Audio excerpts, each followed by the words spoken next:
एक चीज ऐसी है जो शायद सब करना चाहते हैं, उसके लिए समय निकालना चाहते हैं, उसके लिए कभी कभी सोचते हैं कि किया जाए, लेकिन किसी ना किसी कारण से या तो हो नहीं पाती या फिर होती है तो कंटिन्यू नहीं हो पाती।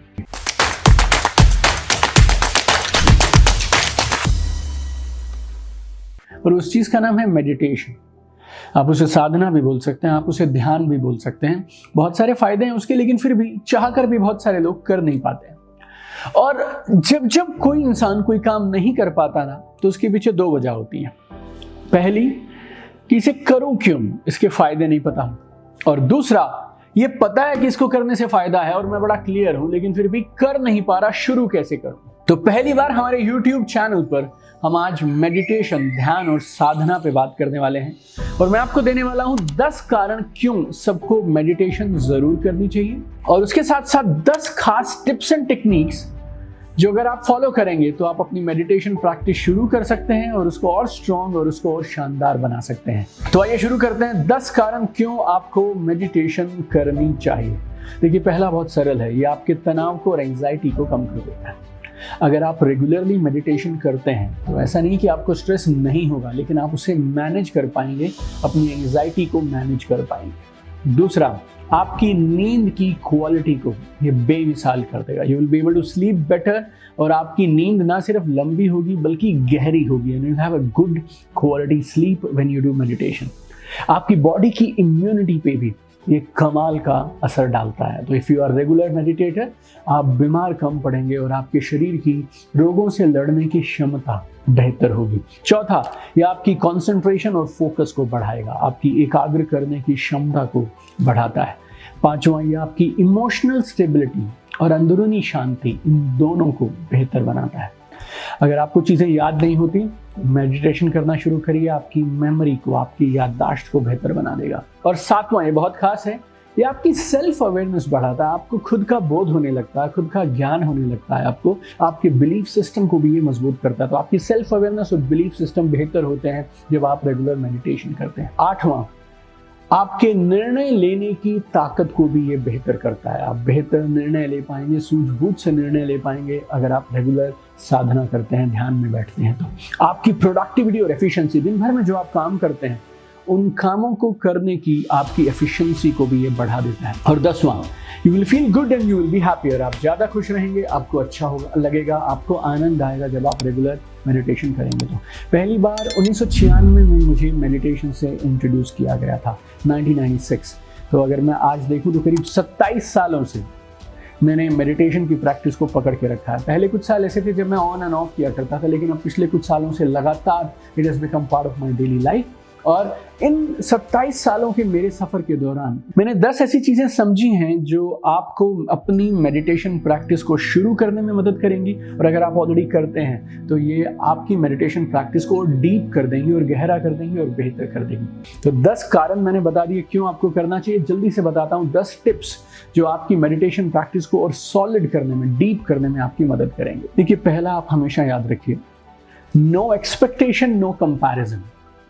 No expectation no comparison. आप यूनिक हैं, मैं अलग हूं, आप अलग हैं, और दुनिया भर के जो 800 करोड़ लोग हैं, हम सब एक दूसरे से अलग हैं। और क्योंकि हम यूनिक हैं तो हम सबका अपना अपना साधना का, ध्यान का अनुभव भी अपना अपना होगा। तो आप किसी के साथ कंपैरिजन मत करिए। और जब भी आप मेडिटेशन करने के लिए बैठें, साधना करने के लिए बैठें, तो आप इस उम्मीद से मत जाइएगा कि अब ऐसा होगा, वैसा होगा। शायद आपने कहीं किसी से सुना हो कि आप हल्का महसूस करेंगे, आपको इस तरह की रोशनी दिखाई देगी, आप ज़मीन से इतना फीट ऊपर अपने आप को फील करेंगे। I don't know all this things. आप अलग हैं और आपका मेडिटेशन का एक्सपीरियंस अलग है। जो भी आपके साथ हो, आप अपनी प्रैक्टिस जारी रखिए, लगातार रोज़ करते चले जाइए, and do it with no comparison, no expectation. दूसरा, ये ज़रूरी नहीं है कि आपके पास मेडिटेशन करने के लिए कोई गुरु या कोई मंत्र या कोई धर्म या कोई खास विशेष तरह की प्रणाली होनी चाहिए। Meditation is a simple process जिसमें आप अपने साथ कुछ समय बिताते हैं और आप शांति के साथ, आनंद के साथ अपने साथ कुछ पल बिताते हैं। और मेडिटेशन एक ऐसी चीज़ है जो कोई भी कर सकता है, ये यूनिवर्सल है। कोई भी ऐसी चीज़ जिसमें किसी खास गुरु या किसी खास मंत्र की ज़रूरत हो, वो यूनिवर्सल नहीं हो सकती है। हाँ, अगर आपके पास कोई मंत्र है, कोई गुरु है, तो वो स्वागत है उनका, लेकिन आपको किसी भी मंत्र, किसी भी गुरु या किसी खास प्रणाली की जरूरत नहीं है। तीसरा जो मेरे लिए हमेशा काम करता है, जेंटल सॉफ्ट म्यूजिक। ये हमेशा आपकी ध्यान को डीप करने में मदद करता है। एक पर्टिकुलर तरह का म्यूजिक हो सकता है जो आपको आज पसंद है, शायद कल आपको अलग तरह का म्यूजिक पसंद आए। कभी कोई दिन ऐसे होंगे जब आपको शायद साइलेंस ज़्यादा अच्छी लगेगी, बट आप ट्राई करके देखिएगा, whatever feels good for you, you continue that. लेकिन एक अच्छा जेंटल सॉफ्ट म्यूजिक आपकी मदद करता है मेडिटेशन में डीप स्टेट में जाने में। चौथा, गाइडेड मेडिटेशंस का भी इस्तेमाल किया जा सकता है। गाइडेड मेडिटेशन क्या होती है? गाइडेड मेडिटेशन में एक आवाज़ आती है पीछे से जो आपको गाइड करती है, अब ये करिए, अब ये करिए, अब ये करिए।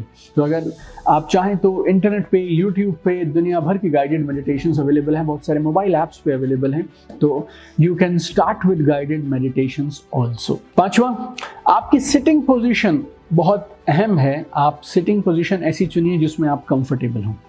अगर आप नीचे बैठ सकते हैं ज़मीन पर तो आप नीचे बैठिए, वो बहुत अच्छा है। आपको लगता है आपकी कमर में थोड़ी तकलीफ है और आपको कोई बैक सपोर्ट चाहिए तो आप वहाँ बैठिए जहाँ पे आपके पास बैक सपोर्ट हो। आपको बैक सपोर्ट चाहिए, नीचे नहीं बैठ सकते हैं आप कुर्सी पे बैठना चाहें, that is also absolutely fine. You should choose a place which is comfortable. आपको ऐसी पोजीशन में बैठना चाहिए जो आपके लिए आरामदायक हो, ताकि आप 2, 5, 10 मिनट बैठें तो आप आराम से बैठ पाएं। छठा, अगर लाइट्स कम होंगी तो आप ज़्यादा बेहतर तरीके से कॉन्सेंट्रेट कर पाएंगे। तो मैंने दुनिया भर में ऐसे तो नहीं बोलूँगा सैकड़ों हज़ारों, बट बहुत सारी टेक्निक्स, बहुत सारे मेडिटेटर्स और बहुत सारे टीचर्स के साथ मेडिटेशन ट्राई किया, but one thing I found common was everywhere they recommended that we should have a dark place, कम लाइट के साथ हमें करना चाहिए। सातवां, साइलेंस ऑलवेज हेल्प्स।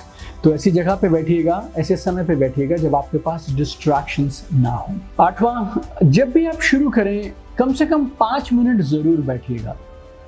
5 मिनट की सिटिंग एक मिनिमम आपको ज़रूर देनी चाहिए। हो सकता है आपके लिए पहले 2-3 मिनट कंफर्टेबल हो, बाकी 2 मिनट थोड़े टफ हो जाएंगे, don't worry about it, but you should sit for minimum 5 minutes. धीरे धीरे आप इसे बढ़ाते जाएं। और एक बात बताऊं आपसे, आपको बढ़ाना नहीं पड़ेगा, खुद ब खुद समय बढ़ जाएगा। 9वीं चीज़ हमेशा याद रखिए, it's not a 1 day game, it's not a 1 week game, it's a life long journey.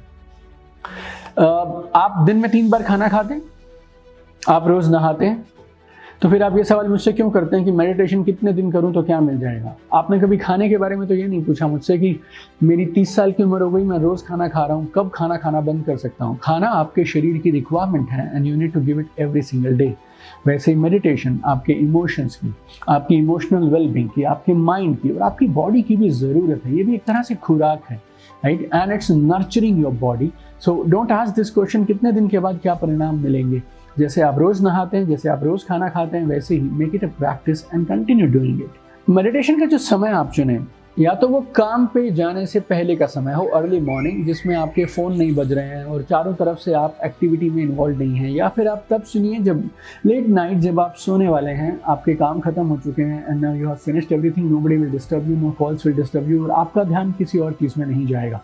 So early morning and late in the night, they are perfect timings for doing meditation. तो मैंने आज इस वीडियो में आपके साथ share किए 10 benefit जो meditation करने से आपको मिल सकते हैं, और 10 सिंपल टिप्स जो किसी भी बिगिनर को अपनी प्रैक्टिस को डीप करने में मदद करेंगे। आपको इन 10 में से कौन सा सबसे अच्छा लगा मुझे कमेंट करके जरूर बताइएगा, और इस वीडियो को सबके साथ जरूर शेयर करिए, because sharing is caring. I have one dream my friends, I want to see you at the top. चमकते रहिए, आसमान की ऊंचाइयां छू लीजिए और खुश रहिए।